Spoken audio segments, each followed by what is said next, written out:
At Hope Church, we are always talking about what it means to follow, grow, and live for Jesus. But what does that actually look like in your day-to-day life?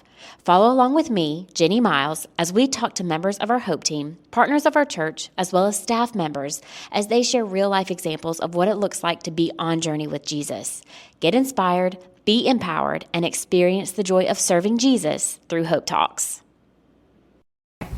Hey, welcome to Hope Talks. Today I am joined by Pastor Tad Grandstaff, and we are going to be talking all things Easter. We're officially in Easter season. You have your Easter shirt on. I didn't catch the memo because I also have this shirt, but nobody told me to wear it today. I'm always going to wear a t-shirt to promote something. So. For sure. I should have known. If I had been in the right frame of mind this morning, I would have been like, oh, you know what? I should match Pastor and grab my shirt because I know he'll be wearing his, but that's not where I was. I was in the my rodeo scene days. I got you. I'm not kidding. I put on my shirt this morning and Kason walked up to me and he's like, horses.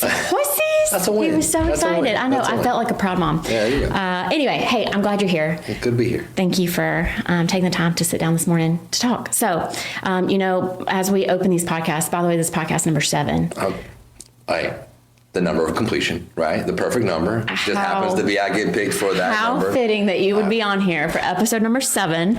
But you probably know at this point, we open our episodes with a special drink per the guest that we have joining us. And I'm going to be honest with you.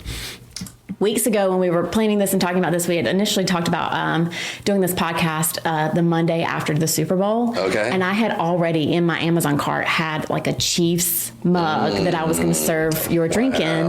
Now it holds your tears, right? Now it holds your tears in it. But then Pastor, being the wise person that he is, said, Jenny, we're not going to be recording an episode the day after the Super Bowl because one of us will be That's right. in not a good place. I said you will be upset is what I had prophetically said to you. I think you're going to be in a bad mood. I think you might be right, actually, when I recall.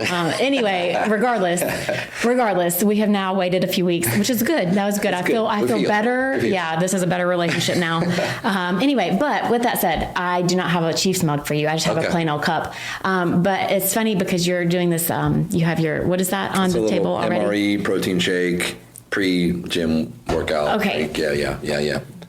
Okay. 40 grams of protein. Here's 40 more grams of protein. Wow. Oh, perfect. So I think that you're probably really set for the gym today. That's perfect. Yeah. I don't know what 80 grams of protein does to you. No, I'm not going to drink 80 grams before I go. No. That seems a little dangerous. I'll save that for after workout. How about that? I will say I had a doctor's appointment yesterday and the doctor was like, so Jenny, what are your eating habits? And I was like, well, what do you mean? And she said, how often do you eat? And I was like, breakfast, lunch, and dinner. And she was like, oh, no, that's not good. And I was like, what in the world? My whole life. She said, you should be doing 6 to 8 meals a day. And I'm thinking, what in the world? Yeah. But she said, you just need to have your protein snacks throughout the day. I got you. But I drink one of those a day. They say the healthiest people are the grazers who just kind of have little meals, little pockets of snacks throughout the day. Yeah. Yeah, I think I'm probably not all that healthy. I could drink most of my calories though. I'm a drinker. So I could drink a lot of calories and eat one big meal a day. I would be happy with that. But, yeah. Apparently that's what I should be moving to. Anyway, so this is a health podcast. Congratulations on being healthy. Yeah. Anyway, there's your drink. Yeah. There's your 80 grams. Awesome. Thank you. Yeah, absolutely. Okay, Pastor, you are on the stage every week, so people probably know a lot about you, but what is something that people don't know about you? How can you bring us in a little closer? Well, before I get there, let me just say, excited to be on the podcast. Oh, good, thanks. I mean, I remember like a year and a half ago, you came to me and you said, I got this crazy idea for a podcast. And you kind of share with me, I want to just interview some people on our staff and the church, share some stories, and utilize the platform in a different way. What do you think? And I was like, absolutely, do it. One of the things that we always say with our team is, I just want people to dream. I want people to try new things. And immediately I was like, what do you need? What do you need? Yeah. And so we're like, let's do it. And we're all talking about building a studio and doing all of that so we can get this thing moving forward. But it's been awesome just to hear the stories already, and hopefully for you guys to just know a little bit more about some of our team leaders and people who lead as volunteers, but lead at a very high level, and just hear their passion and share some of their stories. So that was a long introduction to your question, but nonetheless, I say, proud of you. This is awesome. It's going really well. And I can't wait to see what happens in the episodes to come. So thank you, Pastor. And I do appreciate you. I remember going into that conversation and thinking, who knows what's going to come from this. But I also should have known that you're, like you said, you're always into the, hey, if you have a dream, let's pursue it. Let's do something. And so I'm very appreciative of that. Yeah. And to your point of it's been cool to have people, within the church who now get a platform to just kind of talk about what God's doing in their life. I had a girl come up to me this past week and she said, Jenny, I've got to tell you, I have really enjoyed getting to know the people that have come on the podcast. She said, I'm going to be honest. She said, I sometimes look at these people who are on the stage and I think that, they are just this, untouchable person. And she said, and now I just feel like we're friends. She was like, I just feel like, they're like me. They like the things I like. They do the things I do. Yeah, exactly. And so just her telling me that, it was like, oh, that's awesome. That's the goal. That's the goal right like there. we're wanting to connect this church and just, so yeah. Excited. I appreciate you bringing that up. So you want to know more about me or something someone doesn't know about me? That's hard because I'm a very open person. You are. So very, very transparent person. That's why I thought I needed to tell you this question ahead of time. So honestly, I was trying to think, I don't know what, I mean, if there's something that I do or I'm part of, I'm always talking about. It's like, I think of all the questions I was wrestling the most with, like, what does somebody not know about me? I couldn't come up with anything. Like, I mean, you know me enough to know, like, obviously, you're in ministry, we deal with people a lot. And so my safe place is my family, like I don't say that. My wife teaches, so she probably is not going to listen to this podcast right now. She doesn't have a lot of margin in her life. Yeah. But like spending time with Becky is like, that's what fills my tank. So our 20th anniversary is coming up.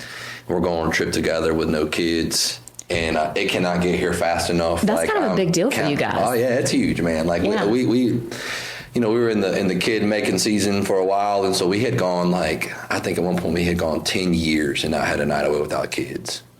That's exhausting. Yeah, it is exhausting. It is. And so the last couple of years we've been able to do that, and this year being our 20th anniversary is a big deal. So so I got a camper, and I tell the stories, but when we can pull away from the madness, obviously, but Becky teaching, our kids being in school, man, the school year is just a blur. We're just trying to get to the summer and try to get some time away.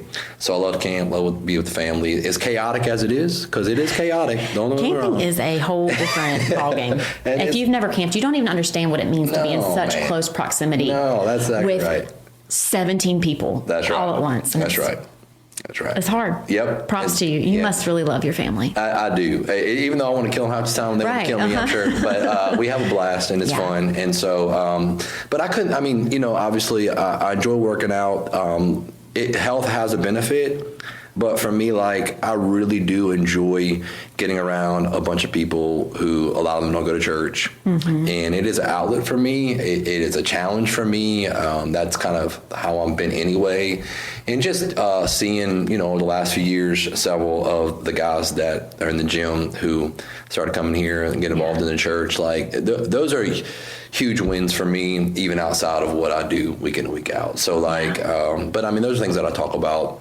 So, I don't know of anything that's anybody would sit at home and be like, really? I never heard him say that before. I don't know. I just don't have anything like that because I'm always looking for content to share on Sunday morning. So, Every single part of your life comes into the Sunday morning. At some point, yes. Yeah. And that's okay. I think that's what makes you being so transparent, people are so drawn to that. And so I realized that was going to be a hard question for you. Yeah, it is. Unless you know of something. You might think of something and been like, I don't know. But what my sports teams are. You know what I'm doing with the kids. Yeah. I love to hunt. I talk about that too. So in the fall, I'm in the tree stand anytime I can get a chance. But that's about it. What's the best hunting story that you have?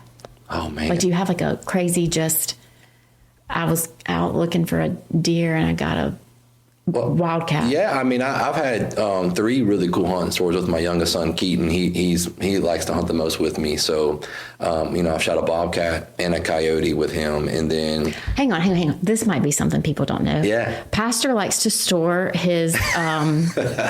what is it? Wildlife? I don't know. His carcasses in the freezers. Any kind of freezer that we have here. It's probably housed a carcass from Pastor. I just got a deer head out of the freezer just last week because it has been here since deer season. So the taxidermy didn't have any room, so it was in a holding pattern there. So he was holding on to that for me. So it is. It's pretty normal during hunting season to open up a freezer and see. I had a bobcat in there for over a year. That terrified me. And my poor kid. This is something else that's funny. So a lot of your game is up in your office, and my son Levi, he went into Pastor Tad's office one time, and he said he will never go back in there. It scared him. So we're working on him. He's coming around to the idea of hunting, but I think your office is still kind of off limits for him. Well, the guy who cleans our building, he told Doug he almost had a heart attack because it wasn't in the office, and then he came in, lights were off, cut the lights on, and there was a bobcat on the wall, and he fell on the floor. He said literally almost had a heart attack. There you go. So you asked about stories though, and then 2 years ago on Keaton's birthday, we went out and he shot his first deer. I had to obviously assist him on his birthday. That was the coolest. And a 6-point buck. He was really, really excited. So that's been some really cool moments. Do the girls hunt? They have gone with me a few times. They're not into it as much. And like my oldest son, Brogan, he'll go out there. But Keaton is really his thing. Yeah. So that's sweet. Yeah. Okay. Well, thank you for sharing a little bit about yourself. And so let's just jump in. We're talking about Easter, all things Easter. And it's funny because I feel like we've been planning for Easter for quite a bit of time at this point. Which this is my really second Easter being full-time staff. And so the whole planning process is still new to me. And so to think that we've been planning for a while now, I feel far more prepared, this time around. Good. Maybe because I know what to expect at least versus, last year I was still new to it all. But it's an exciting season to be planning for. And even when I think about Easter in general, and this just came to me the other day, I was actually saved on Easter weekend when I was 10 years old. Okay. So you will appreciate this. You probably grew up around this stuff growing up in, church home and that sort of thing. But I got saved at Faith Force. Okay. Do you know what Faith Force is? Oh, yeah. Okay, absolutely. Anyway, and so I can remember the guy, he was in handcuffs and he's breaking out of his handcuffs. And anyway, he gave me the handcuffs at the end when we had this conversation. And so I still have those handcuffs and I have the date written on it. Awesome. But I think about Easter weekend and it was when I was 10 years old. So I guess that was 2017. Last year.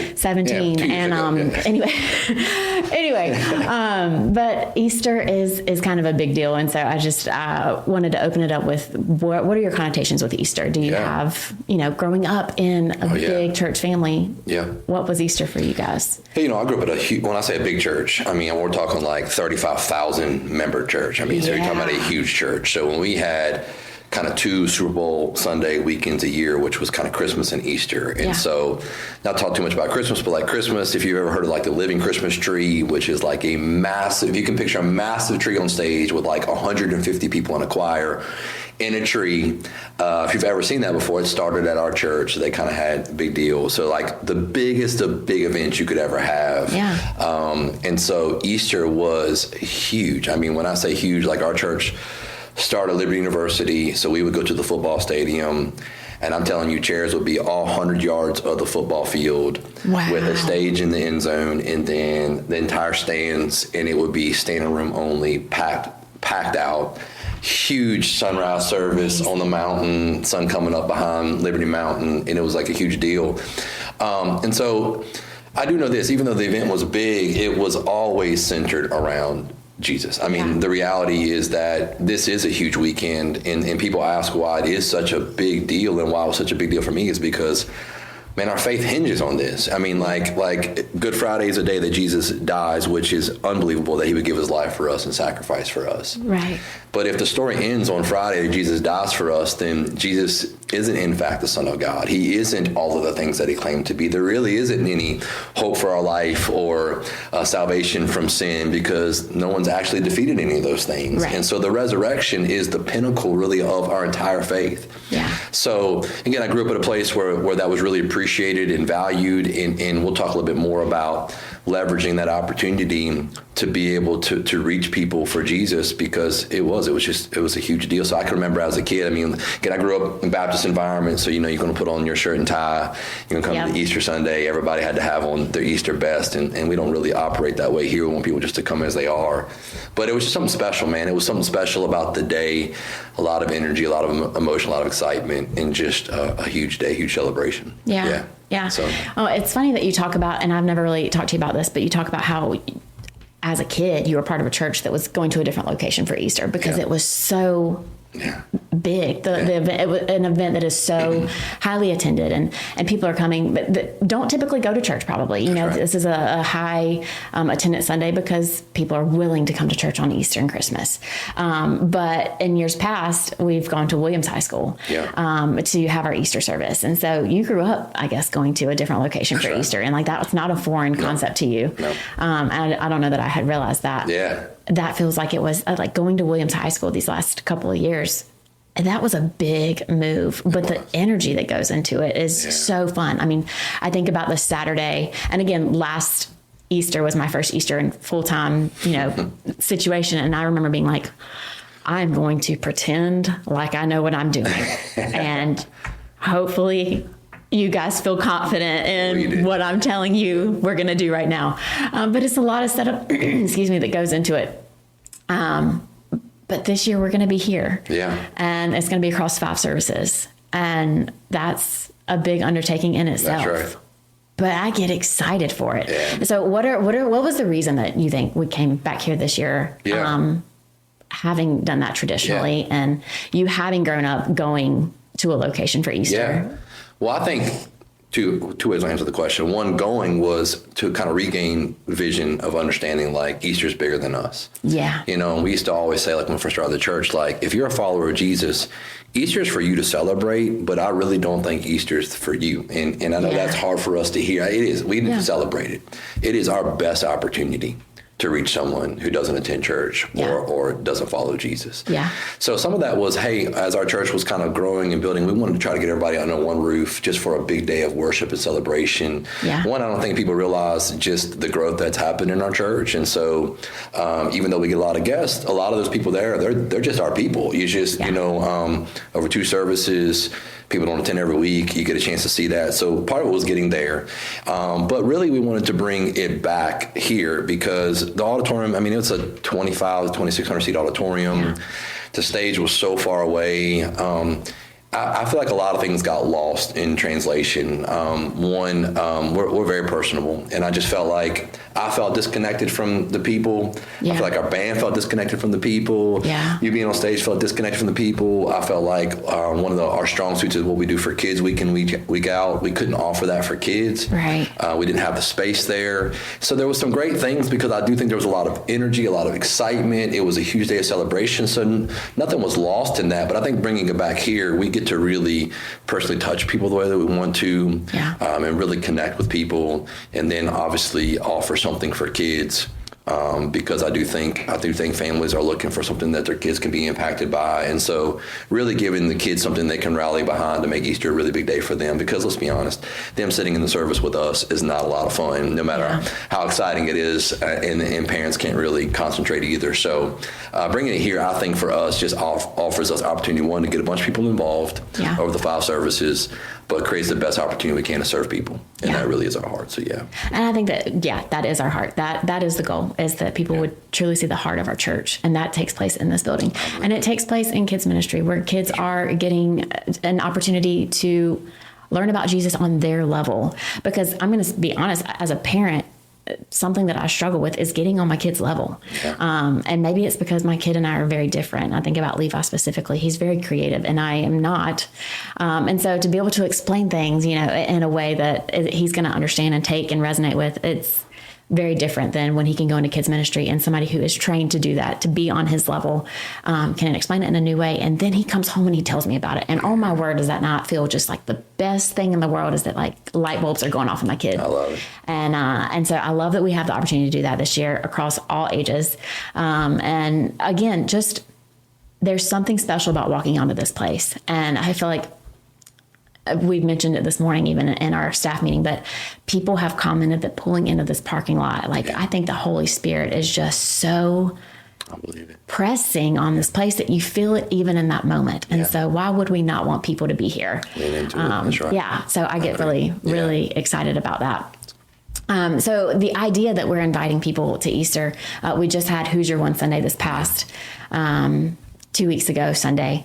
And Who's Your One has been a thing here for 3 years, right? That we've had these cards that we fill out. 3 or 4, I can't remember. Yeah. And so the premise behind that is that God is going to put somebody on your heart that you need to press into, because he's put it on your heart for a reason, right? That person needs to experience Jesus. That person needs an invite to church, or, something that is going to draw them to the heart of Jesus. And so, just kind of what's the vision behind Who's Your One? Have you heard of any success stories that have happened? We asked for success stories at the end of that service. So what have you heard? Yeah. I mean, Who's Your One was birthed a couple years ago out of just like, hey, we're heading into a natural time when people are already looking for church. And so, we're not trying to manipulate anybody to anything. This is just the reality. Statistically, we know that people are looking to go to church at Easter. Right. So if there's already a natural time when people are naturally bent to look for a church, why would we not utilize that to our advantage? Right. Right. So it's like, hey, if we know that, we got friends and family, they're looking to go somewhere. Yeah. If we love Hope Church and we believe that the Holy Spirit is here and that we're going to preach the truth and we're going to stand on the death, burial, resurrection of Jesus, then why would we not leverage that opportunity to get somebody here? And so Who's Your One was birthed out of just reminding ourselves that we can get so busy, even doing church, even attending, that we just forget about people. 100%. And so it was just a day to remind us that there should always be somebody on our heart, and we should always be looking for that opportunity. And again, what I've loved over the last few years is just the awareness for people to be able to put somebody on their mind. And they always are passing people through the week, but now they've been marked by someone.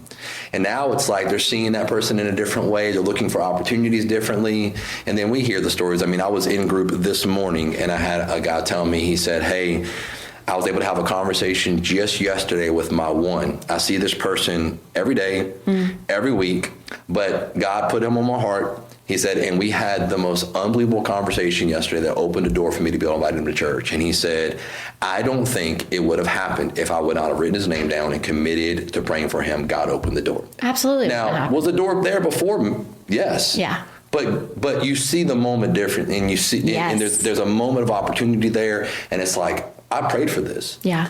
I'm gonna step into it, right? Yeah. And so that's one of them. I had a Larry Underwood came to me on Sunday morning and said, hey, my Who's Your One story may be a little different, may not be what you call success. I said, well, what is it? He said, well, I had this one, a guy at work who was always kind of challenging me on my faith and kind of pushed back and was kind of, I had a wall up to church. He said, so he was my Who's Your One last year. He said, me and Tara, we put our Who's Our One beside our bed. We pray for him at nighttime.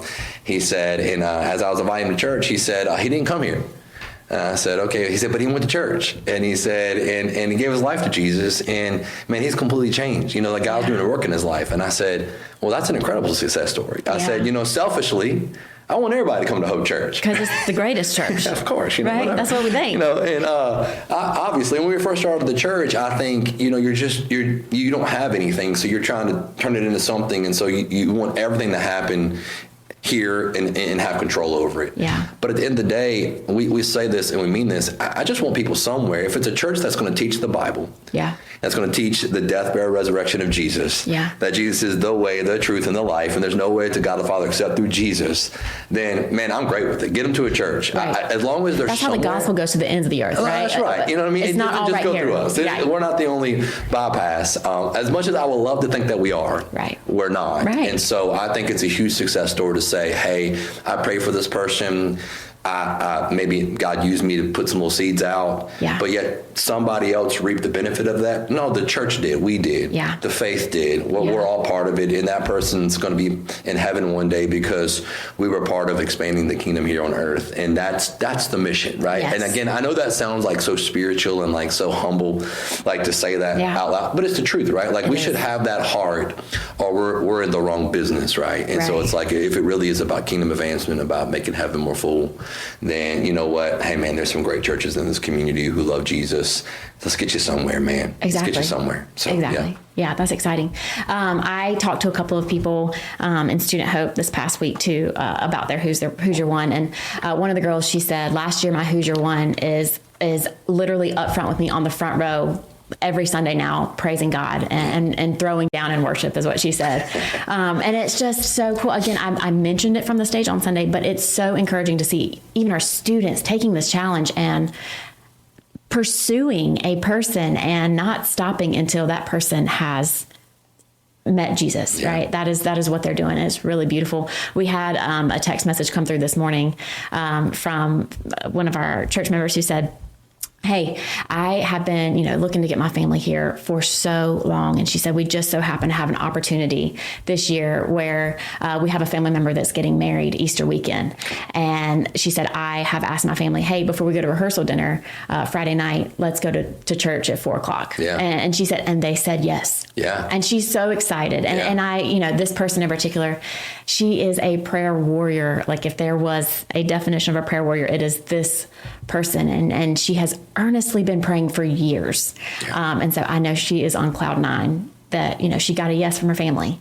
And so I'm excited to see what God does through that. Yeah. And her heart behind it, her heart is just that her family would know Jesus, right? Like how beautiful, and that God is going to honor her prayer right there. It's special. Well, the cool part about it is that we talked a little bit about it on the message of the Sunday of Who's Your One. Like when you see that happen, like when you see the opportunity and then you see somebody come to church for the first time, or you see them in the getting baptized, you see them going forward or whatever, going to the next steps or whatever, like the fulfillment in that, you know? So like we had kind of gotten away from making like a day of Who's Your One. But like, I remember back when we started the church, we used to have this big black glossy board and it just had one on it. And we had kind of presented this idea back, all the way back in 2007 when we started the church. Mm-hmm. And we had these like neon markers and you could come write people's names on them. And it just kind of grew. And then we actually had it put into the front of the stage where it had people's names on it. And I have a family who's been with us since I think our very first service. And it was probably 3 or 4 years ago. They walked up to me on Sunday morning and they said, hey, I wrote their name down all the way back in 2007 on that board. And here it is, 15 years later. And it's like, and they showed up today to church. And it's like, that is so powerful. Yep. To see just the result of a prayer from that long ago. Yeah. And what that does in your mind of seeing like, yeah, God's still true to his word. It doesn't mean it's going to instantly happen. In your timeline. Exactly. But God's working. So it's cool. Yeah, that's encouraging. Yeah. Something else I think about when I look on these boards, right? Because we have these, names pinned on the board. It's really powerful. And the thing is like, there's nobody that has written like, I, Jenny Miles, am praying for, this person. But to look on that board and see mom, dad, mama, Aunt Linda, whatever it might be, like these are really personal to them. And I also think about just my situation where my immediate family, they know Jesus, and like I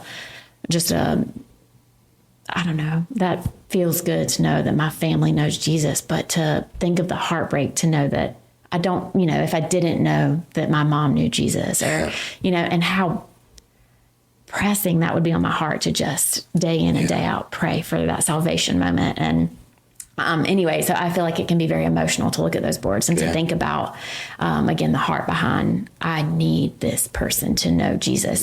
But then to think about when that person does meet Jesus and the people that they will have had the opportunity to impact because you prayed for that one person and that person then went out and they did the same. They, and having a relationship, they went out and they built up relationships for people to experience Jesus as well. Anyway, it's just a really cool. Listen, and it's so powerful because you brought up the students. Like I got in my son's truck this week and I saw his Who's Your One card in his truck with someone's name on it. And I went to my daughter's room and I saw up there on her dresser Who's Your One card with someone's name on it.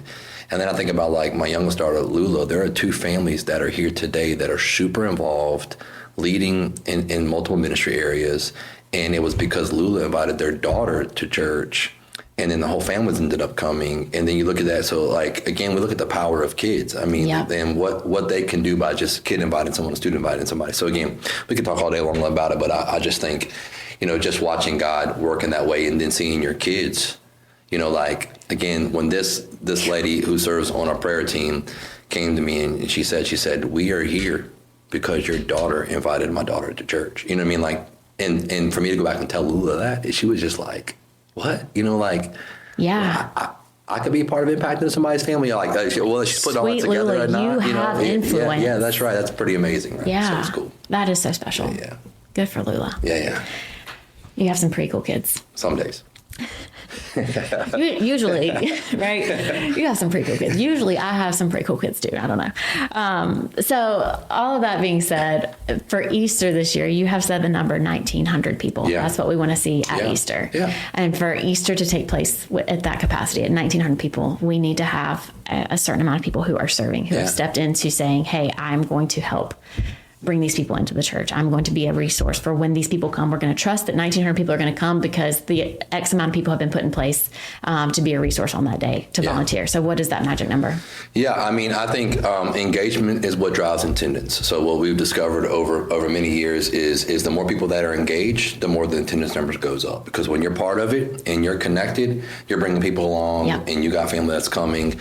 And I think when you're not engaged, it's just easy to make Easter an event that you just go to. And what we're trying to do is give people an opportunity to be part of something. Right. So the magic number is 20%. Mm-hmm. And so that's just kind of nationally. I think we'll exceed that because we just have a church that always seems to exceed any number we put out there. So the 1,900 is just a goal. So we just look at just where we are as a church, where we're growing. And so we just put out a number like we want to see 1,900 people show up. Right.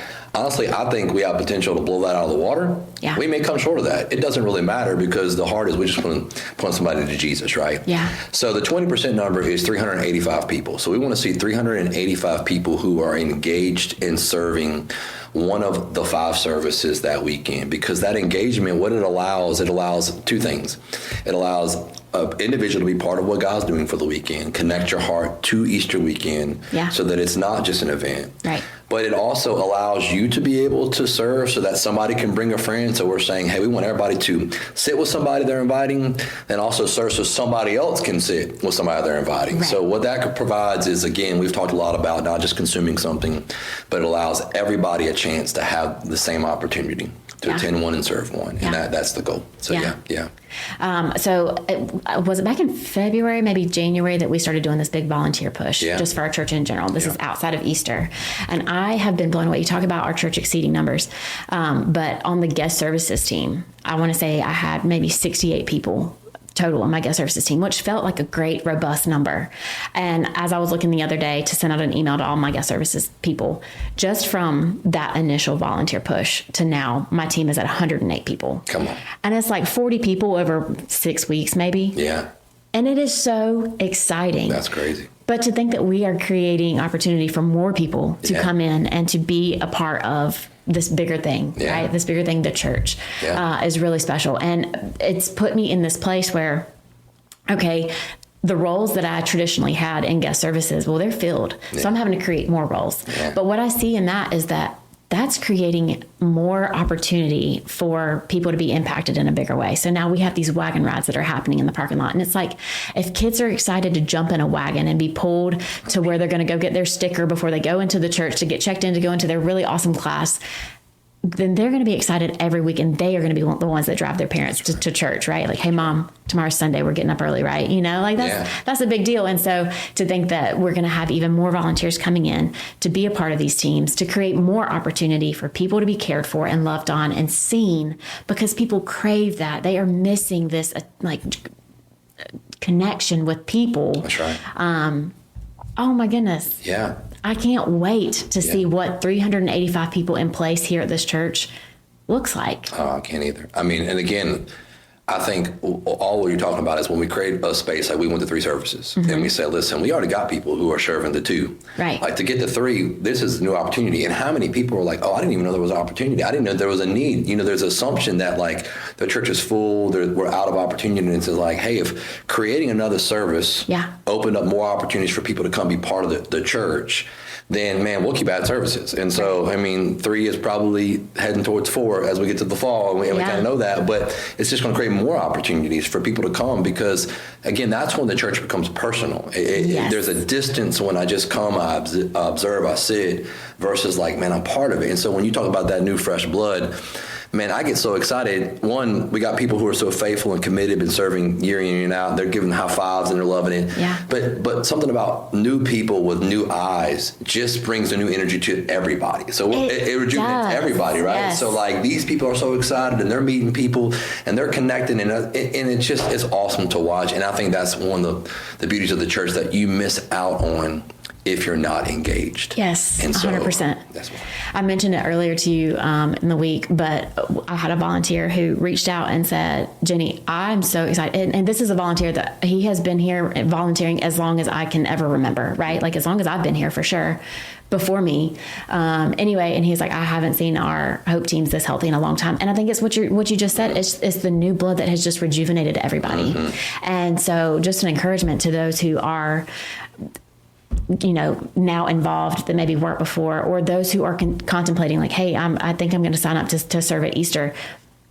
Don't underestimate the influence that you have and the impact that you will make, not just to the people who are walking into our church for the first time, but to the people who are already here. Yeah. Like you are a ministry to them. Yeah. And that is the body of Christ, right? Like that's how we all operate together. That's how we work off of each other. And wow, what it does when everybody's involved, when everybody's working at their particular function, it just comes together in a beautiful way. Like the Bible, right? Like we're all one big body, we're a bunch of different parts, and when they all comes together, it all functions properly and healthily. And that's the mission, and that's the goal. And so we are always telling people, hey, like if you're not part of it, then the body isn't at max capacity. It isn't at full potential. So and then the kind of crazy vision is that there's always going to be there's always room for the body to continue to grow, and so it just keeps moving forward. So it's awesome. I love it.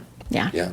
Okay, so something else that we get to do this Easter, and this is kind of brand new too, is we've seen that we have this huge influx of college students at our church, and it is so beautiful to just see this young generation of people walking in on Sundays, and they're bringing guests like every week. It is amazing that, we'll have somebody come up to connect and they're like, this is my roommate. She's here for the first time. And it's like, well, how many roommates do you have? I really thought I'd already met all your roommates, but it's just really special. But this Easter, we're saying, because what we have found is that, several of our college students are athletes and they don't get to go home for Easter. Yeah. So they're going to be here. They're going to be in town. And they're going to be here without their family. Yeah. And so what we want to do is create an opportunity for them to come early so that we can love on them. We can give them breakfast before they, attend service and then head out to their games, because they have games Easter Sunday, which is wild. Yep. Anyway, so that's something that we're getting to do. Yeah. I probably just took all the words you may have said, but speak to that if you can for just a minute. I mean, it's awesome and frustrating at the same time, because for I don't know, man, 15 years we tried to reach college students. Right. And it was we kept trying to figure out how to connect with Elon students and how to get on some college campuses. And it just felt like brick wall after brick wall, brick wall. So I say that's the frustrating part, is we were man, we just felt tapped out. And then the amazing part is about a year and a half, 2 years ago, out of nowhere. Yeah. It was God used a couple, and this is why college students, again, I hope they just see the potential that lies inside of them. It was one or two of these students that came in, and God used them to be these catalysts for that campus. And it started with some of the volleyball team and the softball team, and then it just took off. Yeah. And God opened a door with us being involved with FCA there, and Pastor Doug and Pastor Joshua and Pastor Brian and Joe Carter, all part of FCA on Wednesday nights. And from there, it's just kind of snowballed. And it's been this amazing thing of people being able to find a home and be connected. And it's just cool to see when it's a God thing versus us, because I look at people and I'm like, bro, I'm telling you, man, we had nothing to do with this. Yeah. We woke up one day and we're where are all these college students from? Right. And if you were there last year, it was really cool because a lot of the pictures had gone online, but the whole softball team from Elon was there taking a picture outside, and pretty much the whole volleyball team was there, and half the baseball team was there. And it was God, you've done all of this, man. We got we weren't part of FCA then at that point, so it was God, this is all you, you just did this. And so, but I think to be able to have a place, while these kids are, a lot of them from out of state, being able to come here and they've been able to connect. I think about the ones who got into groups. like in Faye Lucas's group the other year, and Faye was like a mom to them, man, and just loved on them. And so doing the Friendsgiving that we've been able to do and offer them a meal during the Thanksgiving season and having breakfast before, I think it's just a awesome place that we can provide community for them. While they're here, they feel like this is my home while I'm here. And if many of them probably aren't going to make Burlington their forever home, right? That's just reality. But if God has us at this point to give them a place to see the church in a new light, to see the importance of being connected to the church, and then that launches them into their, when I say they're adulthood, they're already adults, but I mean into their adult life, marriage life, family, kids, and they see like, I need a church family to be connected to. And that's a huge win. It's a huge win. It's a win for us in the season that we have them, and a win that we get to send them out of here in a place where they see the beauty of the church. So it's cool. Yeah. And that's why I'm excited that we get to love on them in a special way that day. Absolutely. For Easter at Hope. Absolutely. So I can't wait to see what that turns into. Yeah, that's cool. Okay, so our guests come to Easter at Hope. What are you looking that they would take away from Easter at Hope? Our guests. Yeah, I mean, there's a lot going through the mind. I mean, if we try to peg the guest and think what each one of them are thinking, at people all over the map, between bad church experiences, between having their wall up to God and church. I don't even know what's going through the mind of somebody. So obviously coming here, and I think what we excel really well at is we create a really authentic, welcoming environment. Like I don't think we have to pay anybody to pretend like they're excited somebody came to church. Right. Our people are genuinely excited to meet somebody today. The people who have been coming, but also to meet that guest who's coming for the first time. We kind of make a cliche statement, but we've said we've never had a Sunday in the history of our church that hasn't been somebody's first Sunday. Right. So we always want to have those eyes to see people. And so I think guests coming in, we just want to win them over. Just with a heart of saying, man, we thought about you. You're important. We did this today. Part of what we're here today is for you, and you're part of this. You can be family here. We want to honor you. That's why we want to give you a gift. We want to give you a cup of coffee. We want to honor your kids. Like all of it is, we want to honor you, we want to appreciate your time. But really at the end of the day, all of that is just to open a heart, tear down a wall, that somebody may be receptive to hear the prompting of the Holy Spirit, to hear about what Jesus has done. And so obviously, ideally, we would love for someone to meet Jesus and to respond to the call on their life that he desires a deep, intimate relationship with them. And, I think for years as a pastor, I used to put so much pressure on myself, like Easter weekend. I used to think, man, I got to preach this message in a way that no one's ever heard it before. And I got to make Easter so engaging. And man, years back, I just said, you know what? That's crazy. I mean, this is just peel it all back. Like the gospel has stood on itself for thousands of years. It doesn't need me to dress it up. It doesn't need me. Now, again, I have a responsibility, I think, not to bore people and just dump information on you and you're just sitting there like, I don't even know what he's talking about. Right. Like we want to make it alive. We're passionate about it. That's part of who we are. But at the end of the day, like the power of the gospel stands on its own. So it's like, I just want to be faithful that day to teaching God's word, to presenting his story of truth. And then I'm just going to put the pressure back on him to say, hey, you're in the business of changing hearts and lives. I can't do that. Exactly. We can create an environment that's conducive to that. We can welcome people. We can make sure we do everything we do to eliminate every barrier possible. But I cannot move somebody towards the heart of Jesus. Only you can. And so, but I think I get more excited now than ever with Easter because I took a lot of the pressure off of myself. And so I feel like the last couple of years, Easter has been, I'll be honest with you, I used to dread it. It used to just be this weight of like. It's heavy. Well, or could be heavy. Yeah, it was very heavy. I mean, it's still a heavy weekend. There's a lot in the balance, but I don't feel the pressure to perform anymore at all. And there was a season left that I did. Man, I've got to wow somebody with a message.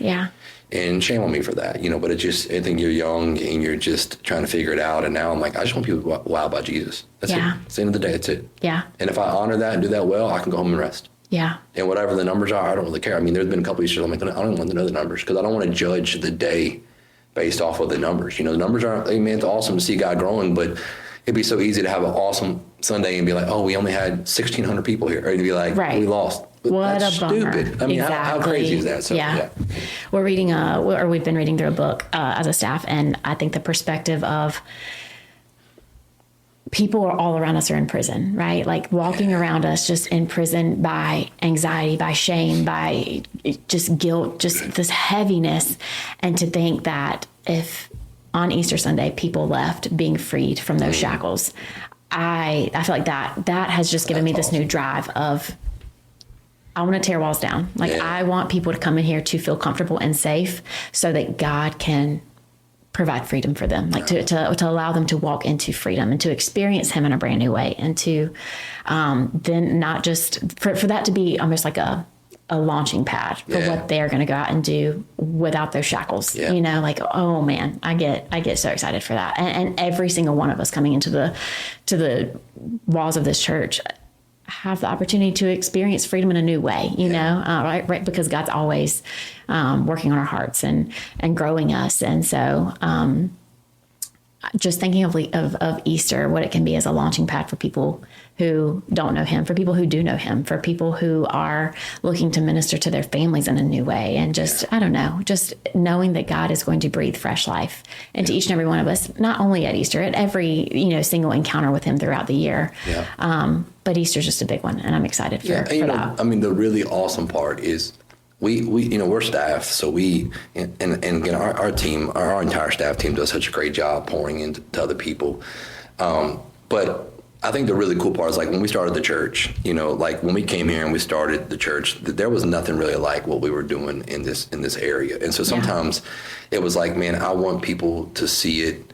And sometimes you beat your head against the wall because you're like, I don't know if the people really get it. We're at a place now where our people get it as much as we do, and they're as passionate about it as we are. And so, like, I mean, when I was first starting a church, people would say things to me like, Tad, no one will ever be as passionate about the church as you are. And you know what? That was wrong. That's not true. There are people on our staff team, and there are plenty of people in this church who are as equally as passionate, if not more passionate than me sometimes. I mean, and I say that in a positive way. There's seasons you just get dry, and you know, and they feed muscle because they bleed the vision, they bleed the culture. They're so excited, and it's so genuine. And I think that's just, again, that's so refreshing. Ministry is hard. Being in church can be hard, but it isn't so hard when you have people, man, who lock arms with you and they want to run with you. And we just have such a core of people who are like, let's go. Yeah. Let's go. Let's get it. You know what I mean? They're with us heart and soul, which is awesome. So, yeah. And I think that leads into my final question, which was, how can the church kind of rally around in this time of Easter? And gosh, if you're one of those people who are the encourager, who are the, you know, that just, you can breathe life into somebody, do it. Like, just do it, you know. Pour into the people that are on your team, pour into the people that are in your classroom on a Sunday morning, pour into whoever God has put in front of you. Don't neglect what the Holy Spirit has put on your heart. And do that. I mean, the opportunity in front of us is great. I mean, again, I think we're at a place in our world where people are more hungry, more open. I mean, I think stats have proven that people are more open to spiritual conversations. People are more open to, like, we come out of a season where people don't trust anything, and so they don't think anything is truth, but yet they're hungry for truth. And so I think the opportunity is so great. We see a generation, we talk like college students right now. I mean, you look across the globe right now. I mean, there is a revival amongst 18 to 25-year-olds. Like, there's a generation hungry for the things of God. And so I just think for us, the challenge is if we could all step into the moment, know there's people around us, family members, friends, who, again, I'm not saying that Easter is it. Like, it's like, man, if you just give me Easter, it's a step. It's a step into the door. And they may not come at Easter. They may go somewhere else. Who cares? It's just you stepping into that moment and just trusting and seeing what God could do. And if all of us took that seriously and we all stepped into it, what might God do through us? What could he do? Like, I mean, like, as crazy it is for us to think, if every single person had someone come, we wouldn't have enough room in 5 services to do what we're doing, And so you just think of every one of those people as a potential of what God could do in someone's life. And so that gets me excited. The baptisms on Easter Sunday or Easter weekend got me so excited. It's just going to be an amazing weekend of just celebrating resurrection of life, man. I think it's gonna be awesome. So I can't wait. I can't wait to see what God has in store. So I'm more pumped now than I was walking into this podcast episode. So thank you.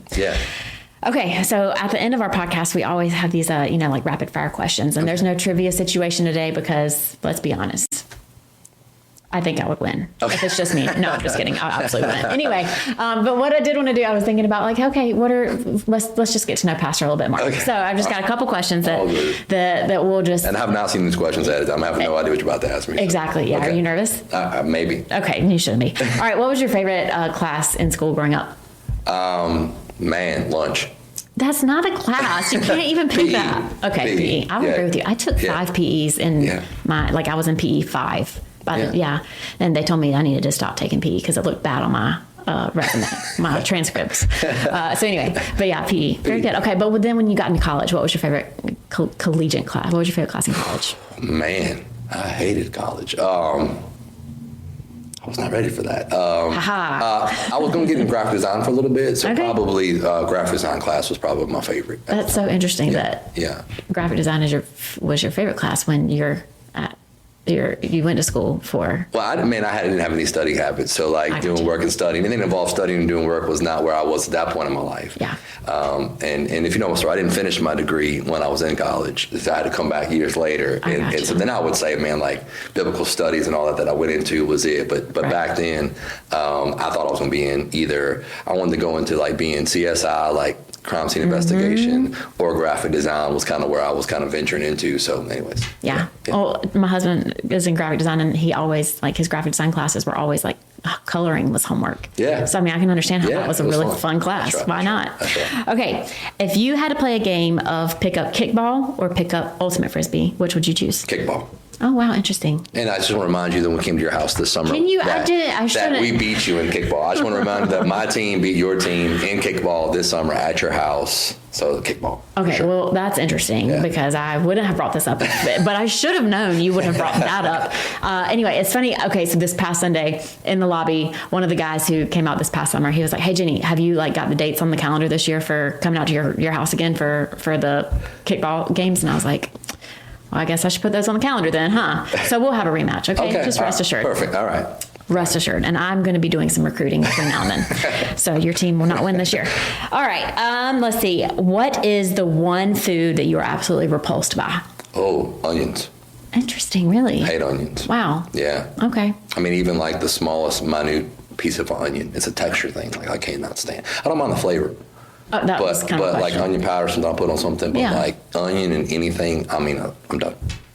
Out. Okay. I was expecting like some sort of like exotic meat or something. I don't know. No, something onions. Okay. Yeah, well, that's all right. Interesting.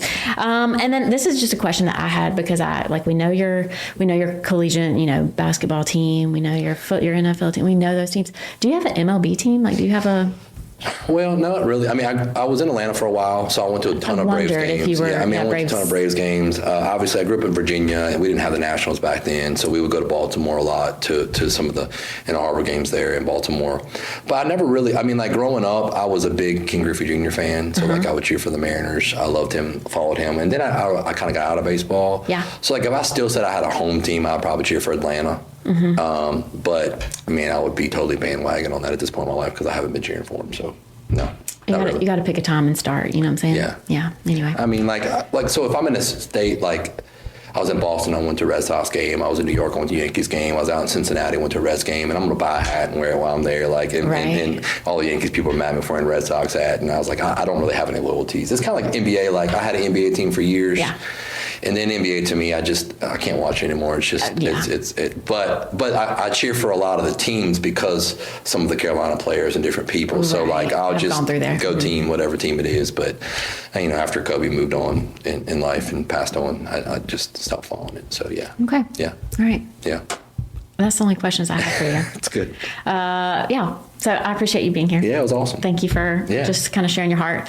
I feel like the heart of our church is a straight reflection of your heart. And so I really enjoy being here. Thank you. Glad to have you here. Thanks, Pastor. I appreciate that. All right. Well, that's episode 7. Thanks for being here. All right.